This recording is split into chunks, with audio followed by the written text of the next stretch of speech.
جس طریقے سے لطیف لالہ کو قتل کیا گیا، میں اس کو بھی کوئی اتنا آسان واقعہ نہیں سمجھتا کہ ایک بندہ آیا اور وہ پشاور ہائی کورٹ بار کے ہاتھ میں اس کے اندر گھستے ہیں، اور وہ کیونکہ وہ تو لطیف لالہ تو وہاں پر اپنے آپ کو محفوظ سمجھ رہے تھے، اور عدالت سے زیادہ محفوظ اور کون سی جگہ ہوگی، اور پھر وہ ایسی جگہ پر جہاں پر سیکیورٹی کی چند لیئرز کافی بیریئر سے گزر کر جہاں انسان پہنچتا ہے، تو ایسی سچویشن میں وہاں پر پھر ایک فرد اسلحے سمیت پہنچتا ہے اور وہاں پر لطیف لالہ کو بول، تو یہ جس طریقے سے اس کو جس اینگل سے اس کو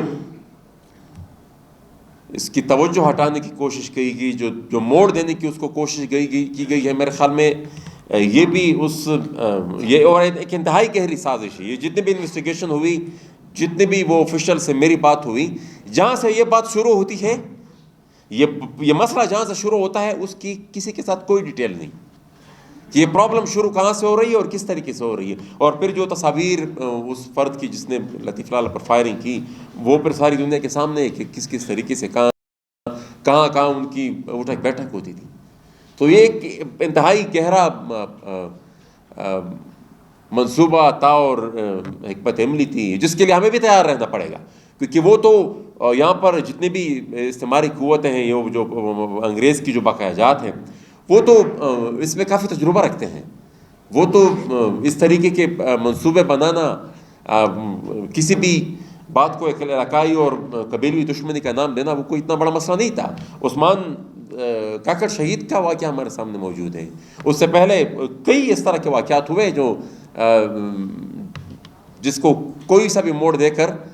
لوگوں کی توجہ ہٹانے کی کوشش کی گئی، لیکن بنیادی طور پر ہر وہ ایک سیاسی کارکن جو اپنی مٹی کی بات کرے گا، جو یہاں پر اپنی شناخت کی بات کرے گا، جو اپنی حق کی بات کرے گا، جو اپنی تاریخ کی بات کرے گا، جو اپنی قومیت کی بات کرے گا، جو اپنی مٹی و اپنی زمین کی تحفظ کی بات کرے گا، تو ریاست اس کے ساتھ وہی سلوک روا رکھے گی جو ہم سے پہلے سیاسی ورکرز کے ساتھ جس پالیسیز کا نشانہ انہوں نے لطیف لالہ کو بنایا، اس سے پہلے اور سیاسی قائدین کو بنایا۔ تو یہ یقیناً ایک ایسی سچویشن ہے جہاں پر لطیف لالہ جیسی شخصیات کا ہمارے ساتھ ہونا وہ انتہائی ضروری تھا، اور یہاں پر ایک بات اب بالکل کھل چکی ہے، اس میں کوئی دو رائے رہی ہی نہیں ہے، کوئی دو رائے نہیں اس میں، کہ یہاں پر نہ آئین ہے، نہ قانون ہے،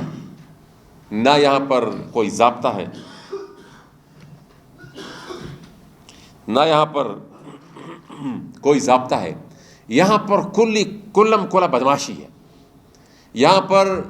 جوڈیشری کے ذریعے، اور وہ قانون کو بطور ہتھیار ان لوگوں کے خلاف استعمال کرتے ہیں جو آپ کو کہیں کہ بھائی ذرا قاعدے میں آؤ،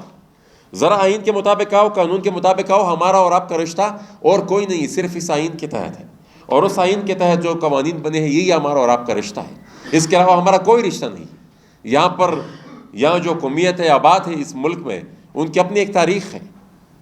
آپ کے ساتھ اگر ان کی کوئی کنیکشن ہے تو وہ تو ایک ڈاکومنٹ کی بنیاد پر ہے، اب وہ اس کو آپ وائلیٹ کرنا شروع کر دیں، اور وہ اس کا پھر الٹا ان قوانین کو ان لوگوں کے خلاف بطور ہتھیار استعمال کرنا شروع کر دیں جو انسانی حقوق کی بات کرتے ہیں۔ ابھی بھی مجھے بتایا گیا کہ ہرنائی میں 2 سیاسی کارکنوں کو 16 MP کے تحت اٹھا کر ان کو مچ جیل میں، صدام ترین اور یوسف شاہ کو مچ جیل میں بند کر دیا گیا۔ تو یہ تو کلا ہنڈا گردی ہے۔ گلال اسماعیل کے والدین تقریباً 170 پیشہ انہوں نے عدالتوں میں اس بے بنیاد کیسز میں بھگتائے جو کسی لحاظ سے بھی ان کے ساتھ ان کا کوئی تعلق نہیں تھا۔ اس طرح علی وزیر نے بے گناہ 26 مہینے جیل میں گزارے۔ ہمارے ایک ساتھی حنیف پشین ابھی بھی تقریباً 3 سال سے زیادہ اس کا عرصہ ہو گیا، وہ ابھی تک جیل میں ہے۔ تو قانون کو بھی یہ لوگ اب بطور ہتھیار انہی لوگوں کے خلاف استعمال کرتے ہیں جو اپنے حق کی بات کرتے ہیں اور اپنے علاقے کے امن کی بات کرتے ہیں اور رول آف لا کی بات کرتے ہیں اور انسانی حقوق کی بات کرتے ہیں۔ تو یہاں پر ایک چیز وہ بالکل اب کچھ نہ کچھ منورنگ ہوتی تھی پہلے، گما پھرا کر ایک چیز ہوتی تھی، انڈر گراؤنڈ پریشرائز کر کے ایک کو دوسرے کو کام نکلوائے جاتے تھے، لیکن اب جو کچھ ہو رہا ہے یہ تو کلم کلا غنڈہ گردی، اس کو کسی طریقے سے بھی برداشت نہیں کیا جائے گا، اور اس میں دو رائے ہے رہی ہی نہیں ہے، اس پہ بالکل اب کوئی ابہام ہی نہیں رہا کہ ہمیں ایز اے آبجیکٹ اس ملک میں ٹریٹ کیا جا رہا ہے، چاہے بلوچ ہو، چاہے پشتون ہو، چاہے جو کوئی بھی ہو، ہمیں ایز آبجیکٹ یہاں پر ٹریٹ کیا جا رہا ہے۔ یہ جس طریقے سے دن دہاڑے جتنی بے شرمی سے وہ ان ملیٹنٹس کو انہوں نے واپس پختونخوا میں آباد کیا، اور مقصد ان کا پھر یہی تھا کہ مثال امریکن انٹرسٹ کے تسلسل میں ان کو یہاں پر آباد کیا جائے، پھر وہاں سے وہ چین کے خلاف بھی ایک لانچنگ پیڈ استعمال کیا جائے، اور یہاں پر ہم ڈالر لائنگ مصنوعی آپریشنز ہوں گے، 2 نمبر آپریشنز ہوں گے، یہاں پر خون بہے گا، اور وہ جو چائنا چاہتا ہے اس کا ہم راستہ روکیں گے اور خون ہمارا بہے گا۔ پھر سے انہوں نے ایک جنگی کانٹریکٹ کا ارادہ ہے ان کا، لیکن یہ وہاں بھی جس طرح خٹک صاحب نے بھی کہا کہ اگر تھوڑا کنٹین ہم کر پائے ہیں تو وہ بھی صرف اس وجہ سے کہ وہ پبلک ریزسٹنس ہے، عوام اٹھ کر کھڑا ہو گیا، اور وہ انہوں نے کہہ دیا کہ بھائی ہم نہیں مانیں گے، ہم مخالفت کریں گے۔ تو یہ جو پبلک ریزسٹنس ہے وہ اسی کے ذریعے ہم نے اس چیز کا فی الحال راستہ روکا ہوا ہے، اور وہ اس سے طاقتور چیز اور کوئی نہیں ہے۔ وہ جو کہتے تھے نا کہ دولت زور دفتہ زور،